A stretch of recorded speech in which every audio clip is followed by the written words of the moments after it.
Bonsoir à tous et bienvenue dans ce nouveau numéro de Nostro Milan, épisode sur l'AC Milan qui a gagné face à Frosinone 3-1 samedi soir. Pour débriefer de cette victoire bonifiée à domicile, je suis en compagnie de mon ami Diego. Comment tu vas, Diego?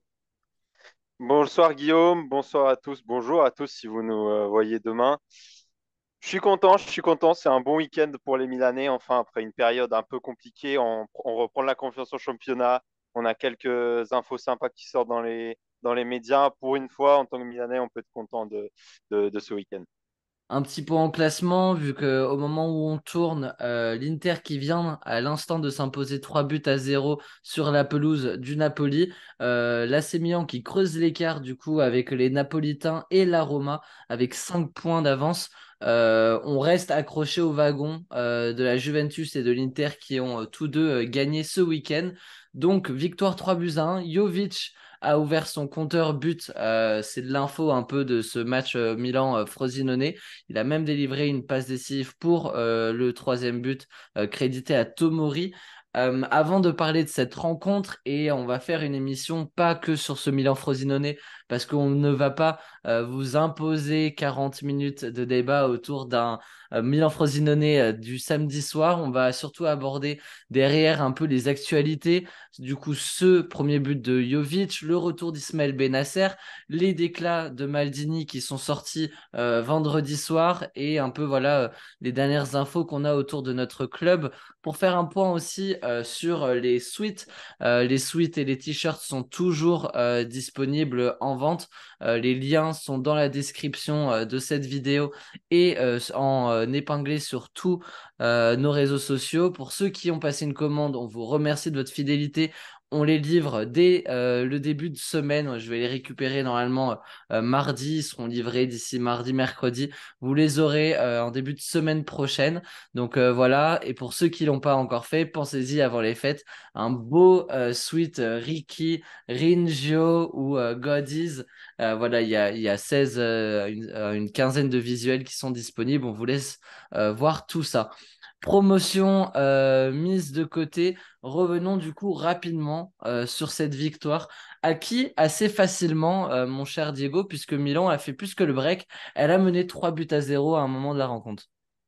Enfin, j'ai envie de dire, enfin un match de Milan où on réussit quand même à s'imposer avec une certaine marge. C'était pas donné parce que la première mi-temps était assez soporifique, franchement, faut le dire. On a eu des Mhm. phases de possession stériles, des phases où on s'est fait dominer par Frosinone. Mais finalement, juste avant la mi-temps, on a eu en moins de 120 secondes un arrêt spectaculaire de Mike Maignan sur Barrenetxea qui était parti tout seul. Puis enfin le premier but de Luka Jovic avec l'AC Milan, un but très bien trouvé après une récupération de Pulisic. Il repart rapidement. Derrière, il y a un centre de Chukwueze, demi-volée de Luka Jovic très bien équilibré. Donc ça nous permet de partir à la pause sereinement. Et derrière, le break s'est fait assez facilement. Frosinone, à partir de ce moment-là, n'a pas vraiment posé de problème jusqu'à la fin du match. Il y a Mm. eu le but de Pulisic sur une superbe remise de Mike Maignan. Ouais. Il y a eu Un contrôle incroyable hein, de Pulisic, il faut le vraiment, noter, hein. vraiment. Ouais, c'est un geste superbe. La passe décisive aussi, il faut le dire.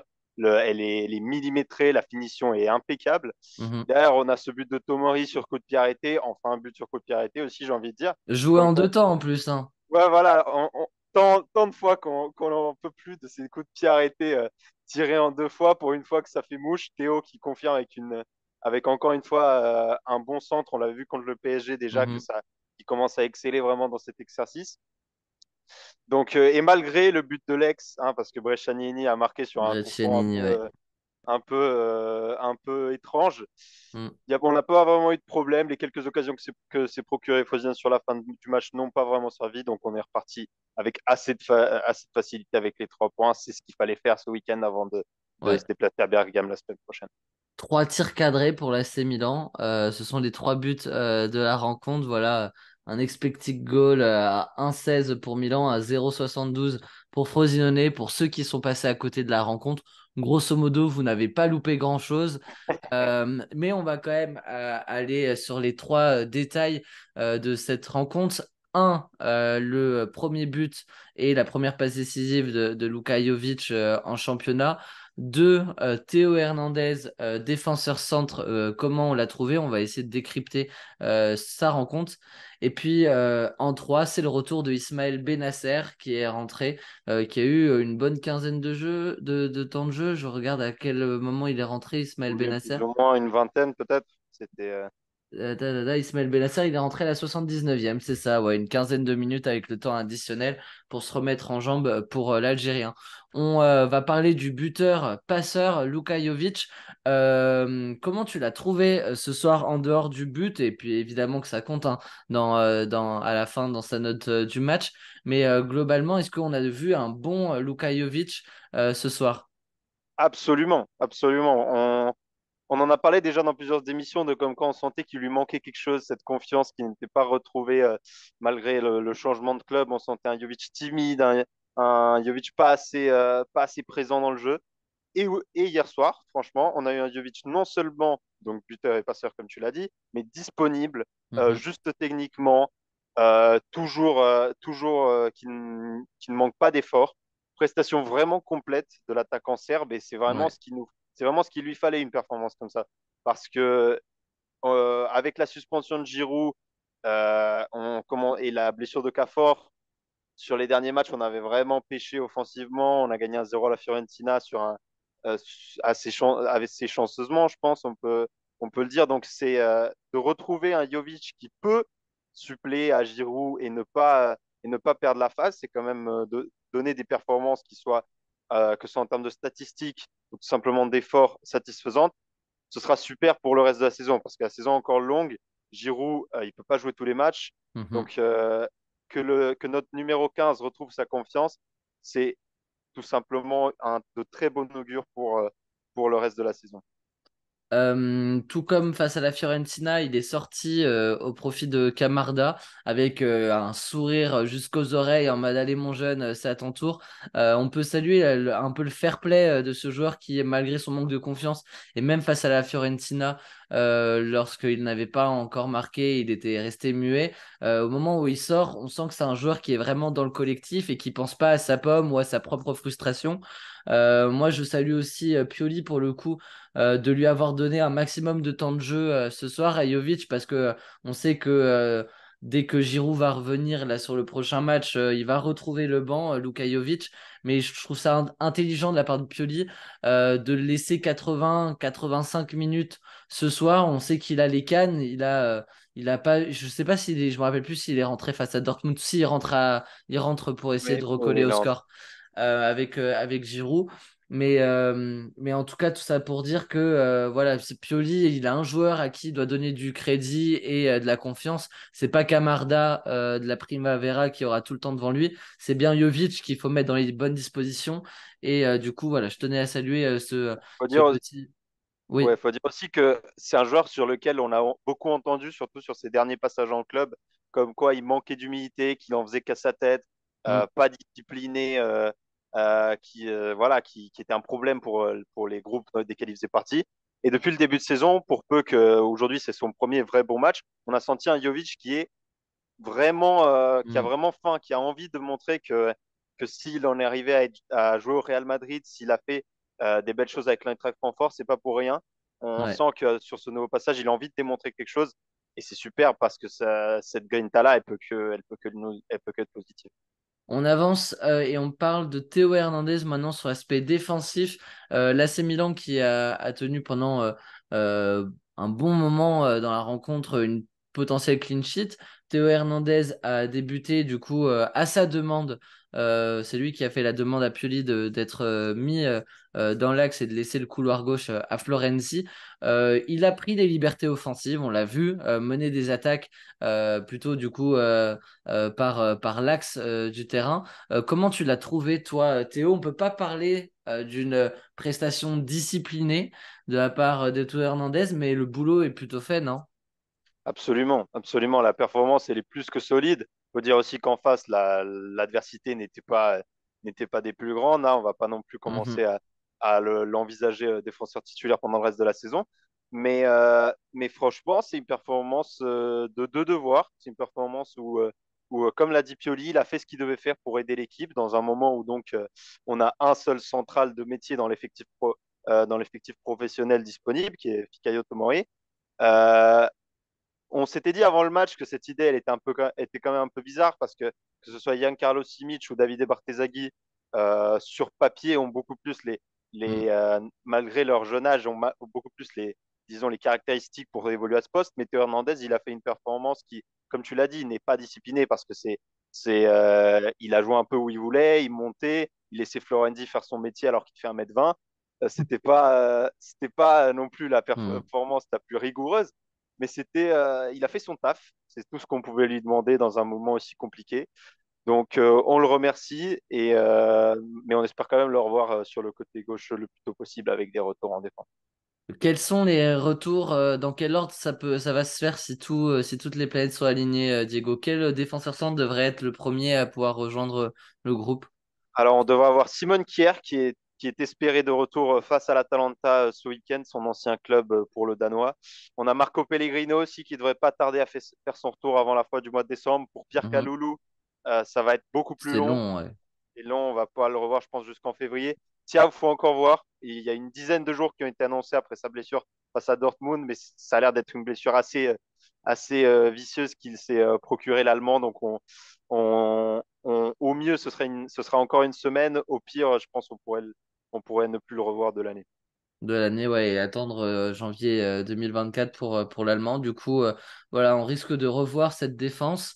On va sûrement, et on croise les doigts, à part Jovic qui devrait retrouver le banc, pouvoir compter sur une équipe qui est quand même remaniée, on va pas se mentir, mais qui devrait ressembler à celle qui était là face à Frosinone.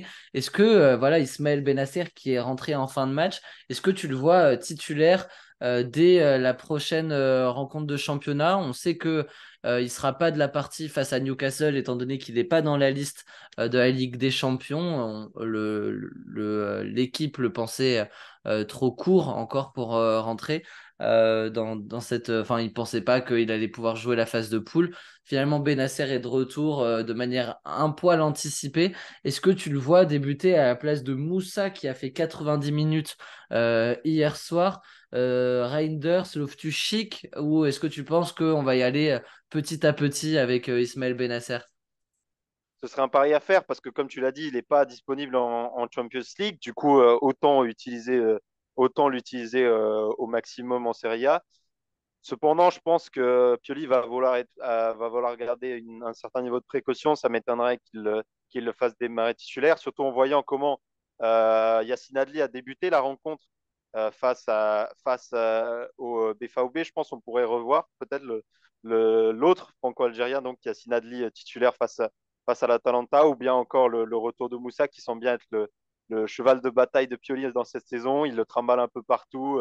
Il le Et on fait est jouer. content de voir que c'est Moussa qui prend ce rôle-là et pas Krunic. C'est sûr, parce que les Borini, les Krunic, c'est des couteaux suisses, mais des couteaux Hmm. suisses un peu rouillés, tu vois. Là, Moussa, il ne manque jamais d'efforts au poste auquel il se fait mettre. Et Dieu sait que Pioli le met à des postes qui sont assez étranges. Encore hier, on l'a vu attaquant droit, on avait pu le voir défenseur droit aussi à un certain moment de la saison. Hmm. Donc, est-ce que l'Américain va débuter face à l'Atalanta? C'est une possibilité. Après, moi, je mettrais quand même plus une pièce sur Yacine Adli. Sur Yacine Ali plutôt que Bennacer ou que Younous Ouais, Moussa, c'est ça? ouais, je Ok, pense. bah on verra ça. En tout cas, on est content de revoir Bennacer. Si vous voulez être un peu dans les backstage et de sa longue traversée du désert, sans mauvais jeu de mots avec l'Algérie, euh, Oh là là. vous avez la série sur sa chaîne YouTube Ismaël Bennacer Ouais. qui un peu retrace son parcours et un peu sa rééducation. Il y a les deux premiers épisodes, ça dure à peu près 6-7 minutes. J'ai regardé les deux premiers épisodes, c'est assez intéressant, voilà, de s'immiscer un peu dans sa convalescence et son retour vers les terrains. Il a eu une grosse standing ovation à San Siro. Donc voilà, welcome back Ismaël Bennacer. Euh, J'avais donc voilà un peu par rapport à la rencontre. On va attaquer un peu maintenant les actualités. On vient un peu de l'aborder avant qu'on parle de Maldini. Rade Krunic qui n'est pas rentré samedi, c'est un fait assez rare pour être souligné. Voilà, on a vu Benacer, Adli. Pobega rentrer ou encore sur l'aspect offensif Camarda et Traoré. Mais voilà, Benasser, Adli et Pobega ont été préférés à Krunic. Ça a relancé les vieilles rumeurs de cet été, comme quoi le Fenerbahçe serait toujours sur les côtes du Bosnien qui n'a pas prolongé son contrat, même s'il n'est pas expirant à la fin de l'année.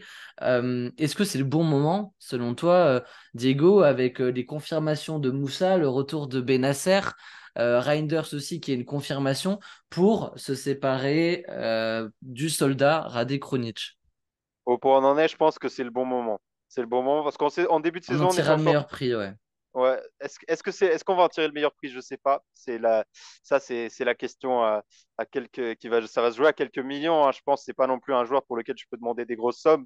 On va devoir négocier pour gratter 1 ou 2 millions en plus. Mais pour moi, sportivement, en tout cas, c'est le bon moment parce qu'avec le retour de Benacer, évidemment en espérant aucune rechute ou chose dans le genre, avec le retour, on a enfin un milieu, je pense, qui peut se dire complet avec des options à presque tous les postes, des joueurs confirmés. Un Rade Krunic qui a toujours dépanné quand il le fallait, mais qui aujourd'hui ne fait qu'être surpassé en fait par des joueurs qui montrent peut-être pas plus d'envie, mais plus de qualité Ouais, par des plus intrinsèque sur jeunes le aussi, terrain.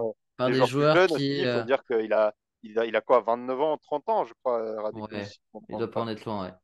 Ouais, donc est-ce que c'est le moment pour Pioli de se 30 séparer ans. de son chouchou de toujours qu'on a vu jouer à tous les postes dans toutes les compétitions sur toutes les saisons?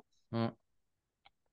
Je pense que oui, quand même. Il faudra voir aussi si derrière il y a un autre recrutement, parce que pour moi, même avec son départ, le milieu il serait complet, mais rien n'exclut une potentielle arrivée. Tout sport avait parlé d'un potentiel Samuel Ricci en provenance du Torino qui pourrait intéresser Milan. Ce serait quand même une bonne option. Après, pour moi, peu importe ce qui se passerait après, c'est le bon moment pour dire adieu aux soldats radés.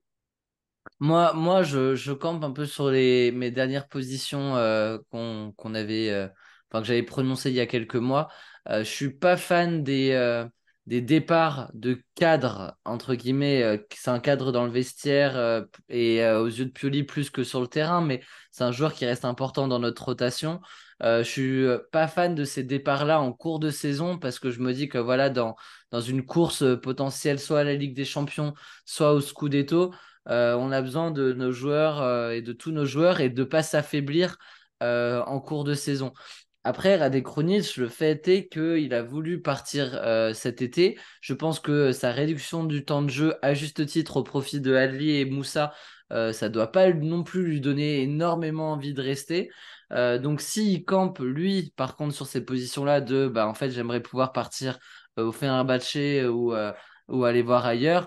Évidemment qu'il faudra vendre Krunic parce qu'on ne peut pas garder un joueur qui ne veut pas rester avec nous. Mais je pense que si l'occasion se présente et que lui souhaite partir, c'est important qu'il parte maintenant parce que sa cote, elle va faire que baisser. Ouais, bah oui. Son contrat va être de plus en plus court. Je pense qu'il va pas avoir beaucoup de temps de jeu, ou en tout cas de moins en moins en deuxième partie de saison. Donc voilà, je pense que c'est le moment pour Krunic. En parlant de moment, Maldini a choisi de s'exprimer vendredi sur son licenciement qui est intervenu l'été dernier. Diego, est-ce que tu peux nous faire un récap? Alors, tu l'as fait et très bien fait sur nos réseaux. Donc, si vous voulez l'intégralité du communiqué de Maldini, de l'interview de Maldini, c'est disponible sur nos réseaux et notamment sur le Twitter. Mais est-ce que là, en quelques mots, tu peux nous exprimer la situation, Diego? Bah, Maldini, si vous êtes fan de Milan, vous le savez, en début de saison, Paolo Maldini, donc, qui était directeur sportif depuis 2018, a été licencié en compagnie du directeur, de son compagnon Ricky Massara, par la nouvelle propriété, par Jerry Cardinal et le nouveau PDG, pardon, le nouveau CEO, Pour l'année. Giorgio Furlani. Donc, à partir de ce moment-là, en début de saison, on n'avait pas eu de nouvelles. On n'avait pas eu de nouvelles. Maldini n'avait absolument pas parlé dans les médias, n'avait fait presque aucune déclaration, même juste après le licenciement, il n'y a pas vraiment eu de communiqué, que ce soit de sa part ou celle de Massara. Et ce week-end, donc en décembre, enfin, Maldini a ouvert, disons, le débat sur qu'est-ce qui s'est passé derrière les coulisses pour son licenciement. On va la faire simple. Tout le monde a pris. Tout le monde a Hmm. pris, si ce n'est Pioli. Le propriétaire Jerry Cardinale, le PDG Scaloni, le CEO Fourlani, même la zone de scouting, Moncada, par indirect aussi, a été critiqué. Maldini, il a pas eu de poil sur la langue sur ce coup-là. Il a critiqué une certaine hypocrisie de la nouvelle propriété, euh, le manque de confiance, le non-respect des valeurs. Ouais. Il y a vraiment un nombre incalculable de choses à dire sur cette interview. Moi, j'aimerais te demander, Guillaume, est-ce que pour toi, c'était le bon moment? Est-ce que le moment est bien choisi pour faire cette interview de la part de Paulo? Bah, le bon moment, il est libre de le choisir dans la mesure où il fait plus partie du club. Bien sûr. Je pense que son silence a été long. Il aurait pu s'exprimer il y a quelques semaines où on était vraiment dans une crise et où Pioli était vraiment décrié ou quoi. Je pense que l'orage est un peu passé concernant Pioli, malgré la grosse défaite de ce milieu de semaine face à Dortmund qui nous vraiment condamne quasiment à 100% du prochain tour et des huitièmes de finale de la Ligue des Champions. Je trouve pas le timing forcément mauvais. Après, le faire en début de week-end avant un match de Milan, on pourrait dire que, mais voilà, c'est une légende du club. Il s'exprime au moment où il a envie de s'exprimer. Pour moi, c'est pas c'est pas nous mettre dans la merde de le faire à ce moment-là, je dirais. Toi, t'en penses quoi? Honnêtement, pour moi, comme tu le dis, il y a beaucoup de gens qui pensent que c'est vraiment pour nous enfoncer, il a profité d'une mauvaise passe du club pour commencer à critiquer la direction. Pour moi, alors, il n'y a pas besoin de Maldini pour mettre le club en difficulté. C'est-à-dire que le club le faisait déjà très bien tout seul depuis les dernières semaines. Malgré la victoire à la Fiorentina, on est quand même et la victoire du coup à Frosinone, on est quand même sur une phase assez moyenne cette fin d'année 2023. Donc, pour moi, les propos le moment est autant bien choisi qu'un autre. Les propos sont assez virulents, faut le dire. Hein. Hmm. Pour faire un bref récap, hein, donc sur le PDG Scaloni, il a dit que il lui a reproché une certaine hypocrisie dans le sens où il était là en première ligne pour revendiquer le Scudetto, mais que derrière, à la moindre difficulté pendant la saison, il n'hésite pas à quitter le stade. Ouais. Ça, c'est. Après, tout ce qu'il dit, il faut le prendre avec une pince, Non, non, une mais bien sûr. Bah, après, il y a des choses qui sont justifiées. Je pense que ça, il n'y a pas besoin enfin, on peut compter sur son honnêteté et je bien pense que, sûr, bien il sûr. n'y a pas besoin d'aller chercher non plus des caméras de stade pour imaginer que le président, une fois que l'équipe est dos au mur, passe à autre chose. Euh, Pareil pour ses déclarations au sujet des budgets transferts, qu'il avait Ah, vraiment c'est celle qui a fait. ouais, c'est celle-ci, mais on le sait, au fond. On le savait avant que Madini communique. On s'est retrouvé avec une enveloppe de 30-35 millions sur les trois quatre derniers mercatos, depuis celui où on avait recruté Benasser, Théo, Leao et Tutti Quanti. Depuis celui-là, on avait vraiment des fenêtres et des budgets limités. Et d'un seul coup, dès que Maldini part, alors on peut parler de la coïncidence Sandro Tonali, mais mine de rien, on a quand même eu une enveloppe beaucoup plus Bien sûr. généreuse une fois Maldini parti, et je pense que voilà, c'est pas la théorie du complot qu'invoque Maldini, mais c'est le fait que voilà, il fallait aussi que Jerry Cardinal puisse justifier au plus vite ce choix couillu de licencier Maldini.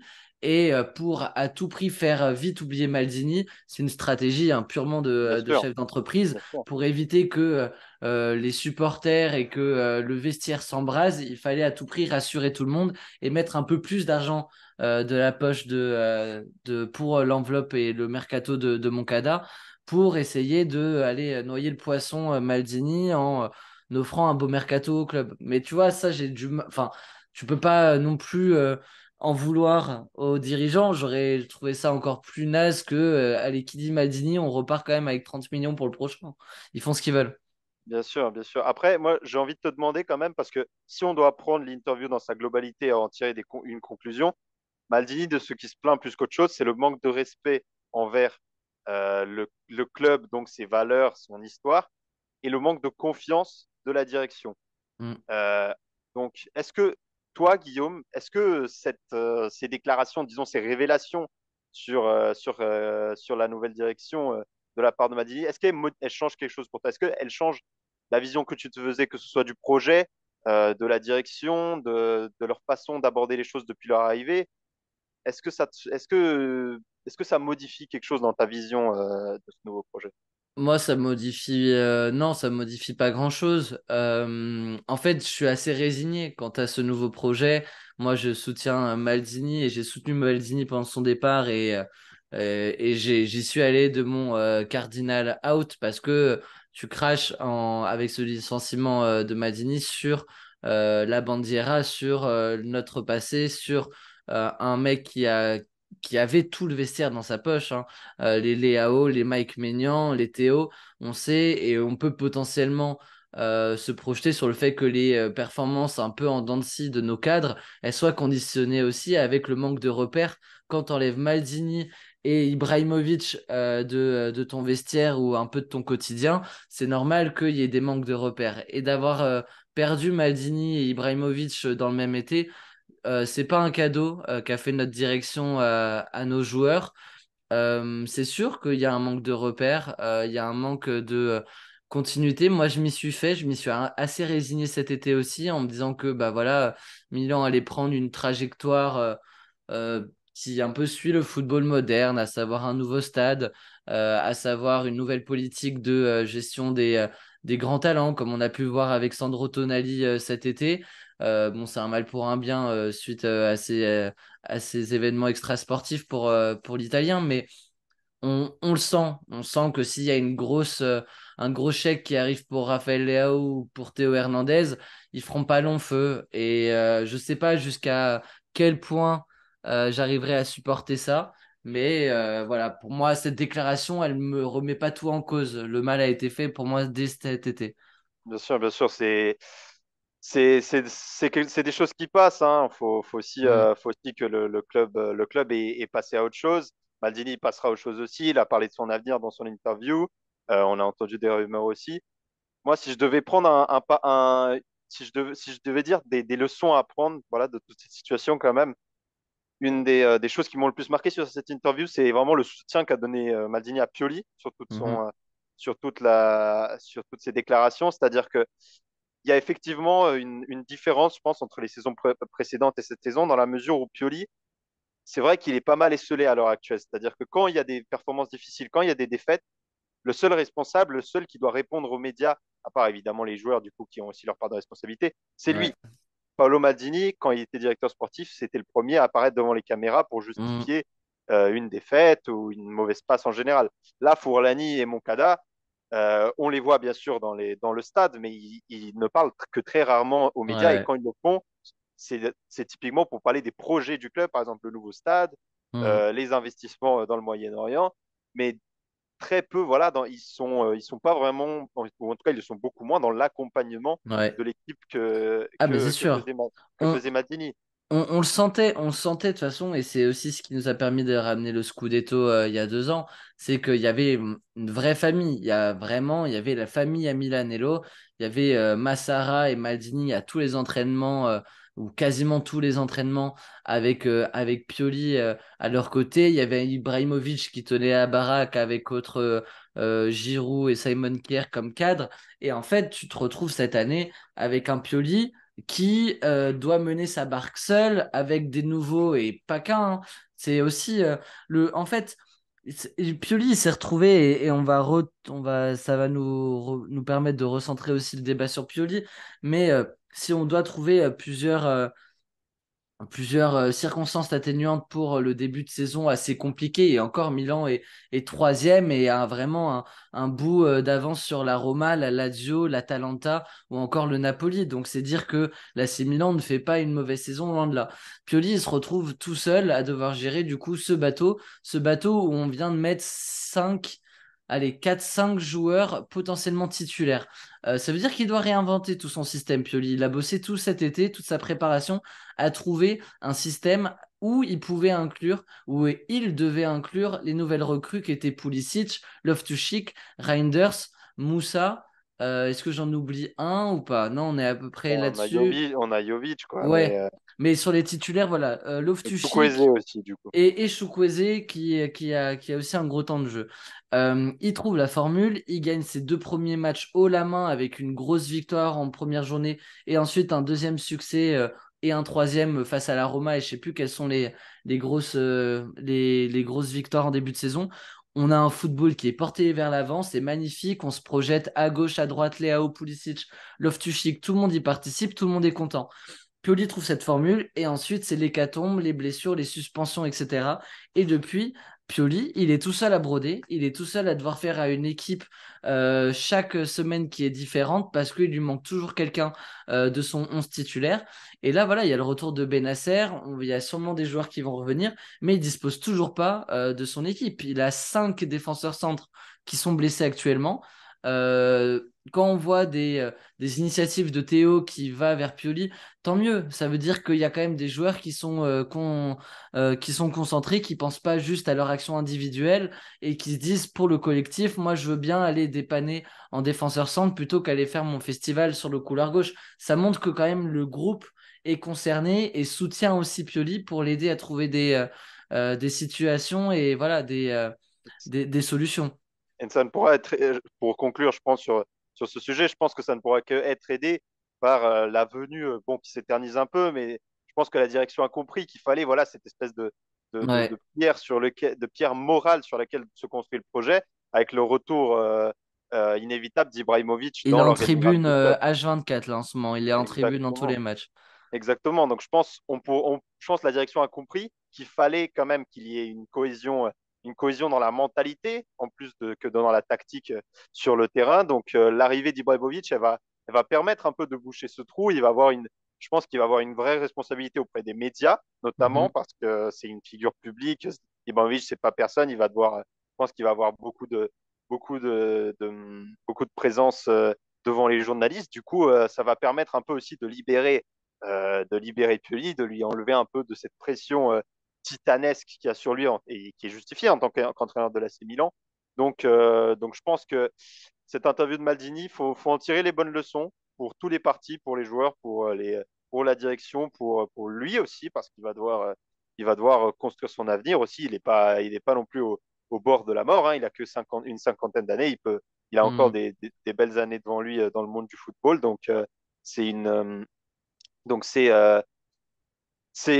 quand même quelque chose qui peut bouger des équilibres, et on espère que ce sera dans le positif quand même. On va conclure cette émission sur, pas une preview, mais peut-être sur le prochain match. Ce sera face à l'Atalanta. Le 9, ça nous ramène à quand le 9? C'est à 18h. Le Le 9, 9. du coup, c'est dimanche prochain, je crois bien. Dimanche Non, prochain, l'AC Milan qui du coup se déplacera à l'Atalanta. On retrouvera peut-être Charles De Ketelaere. Il est incertain pour le match de demain face au Torino. Charles De Ketelaere qui réalise un mais début c'est samedi prochain à 18h. samedi Samedi. prochain à 18h.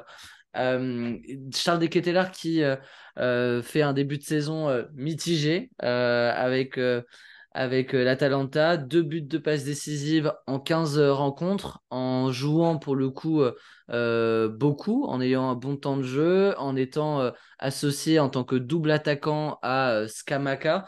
Euh, il est prêté. Il a fait un début de saison où il a marqué sur son premier match et là tout le monde s'est lancé sur son Pioli out en mode mais voilà et Pioli et Pioli et Pioli et Pioli et Pioli et Pioli et Pioli. Finalement, la hype a vraiment cessé pour Charles De Ketelaere. Je veux pas lui souhaiter malheur, hein, loin de là, mais c'est Bien plutôt sûr que pointer non. du doigt la culture de l'instant qui était stratosphérique à ce moment-là de Pioli sur le bûcher parce que Charles De Ketelaere a marqué un but sur son premier match. 2 buts de passe décisive pour le joueur belge qui est prêté. Est-ce que tu appréhendes le but de l'ancien, comme on a pu le voir ce week-end et comme ça arrive souvent face à l'AC Milan, mon cher Diego? je l'appréhende, comme tu dis, dans la mesure où on est l'AC Milan et que c'est inévitable. C'est-à-dire qu'on les Oh a mon vus Dieu. passer, hein, les buts des ex, hein. C'est-à-dire tous les Saponara, on les a eu tous, hein. On peut en faire la liste, on serait là jusqu'à la semaine prochaine. Donc, est-ce que j'appréhende une performance une performance extraordinaire de Charles de Ketelaere au Gevi Stadium la semaine prochaine? J'ai envie de te dire, en tenant compte, comme tu le dis, de sa forme actuelle, je c'est pas celui qui m'inquiète le plus. Il faut dire aussi que Scamacca ne reverra pas les terrains avant la fin de l'année. Donc Ouais. ça nous fait encore un point positif. Il faudra évidemment faire attention parce que l'Atalanta, pour peu qu'ils ont pas Scamacca, ils ont un effectif qui est très solide, hein, et qui Ouais, peut ouais, toujours surprendre, hein. Lookman Mhm. fait une très bonne saison jusqu'ici. Donc Milan va retrouver Giroud. Milan va devoir aller jouer un match de cœur, comme il le fait très souvent d'ailleurs au stade de l'Atalanta. On a rarement été déçus depuis évidemment le Ouais, c'est 5-0 vrai. en 2019, mais depuis cette triste après-midi, on a souvent fait valoir nos armes au Gevi Stadium. Donc j'espère une rencontre positive avec des retours. Donc on a aussi possiblement Léao qui pourrait Mhm. éventuellement faire son retour. Donc les choses vont bien pour l'instant. On a quelques jours de repos dont il faudra profiter avant d'enchaîner non seulement ce match, mais en plus le déplacement à Newcastle qui risque d'être très très compliqué. Ce sera très compliqué. On va finir là-dessus, mais du coup, par rapport au match face à Newcastle, pour que l'AC Milan espère se qualifier, il faudrait une belle victoire acquise sur la pelouse de Newcastle, tandis que Dortmund doit gagner, lui, de son côté, face au PSG à domicile.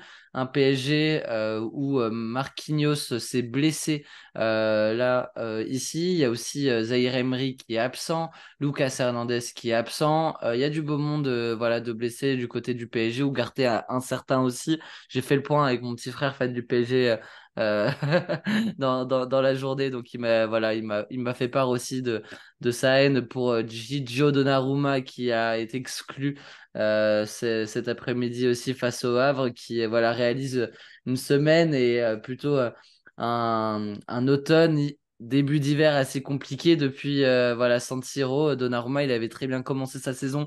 Il est en train de passer à travers de ses récents matchs. Et on ne peut que Euh, être content. ah bah, on le dit avec le sourire aux lèvres ici, tu sais. Merci à vous. N'hésitez pas aussi à nous dire dans les commentaires, à réagir sur cette émission et notamment un peu sur les déclarations de Maldini. Que pensez-vous de ces déclarations-là? Qu'est-ce que on va viser aussi au prochain mercato? C'est la question que je vais vous poser. Elle est dans les commentaires. Ça nous permettra aussi d'aborder ce débat pour la prochaine fois. On va profiter de ce format podcast pour anticiper un peu là-dessus et vous faire réagir. Quelle est la priorité du prochain mercato estival? On parle du coup pas mal du poste de défenseur centre.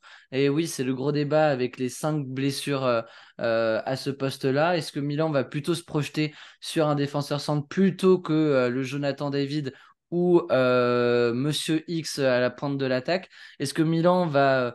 C'est plutôt, voilà, quel est l'ordre des priorités? Quel est le poste que vous privilégiez plutôt qu'un autre? Vous pouvez aussi nous dire si, voilà, en termes de pourcentage de l'enveloppe, combien vous mettez sur l'attaque, combien vous mettez sur la défense. Est-ce que Rade Krunic doit être remplacé en cas de départ? Voilà, n'hésitez pas à commenter, à nous dire tout ce que vous pensez du futur mercato. On fera une grosse preview de ça dans quelques semaines avec le conseil de classe de demi-saison. Un merci à toi, Diego, aussi pour cette émission de m'avoir accompagné. Merci à On toi. se retrouve très prochainement et dès le week-end prochain, normalement en direct, tous ensemble. Très bonne fin de soirée, de début de semaine. Bon début de semaine à tous. Et puis, Forza Milan per sempre. Ciao! Ciao.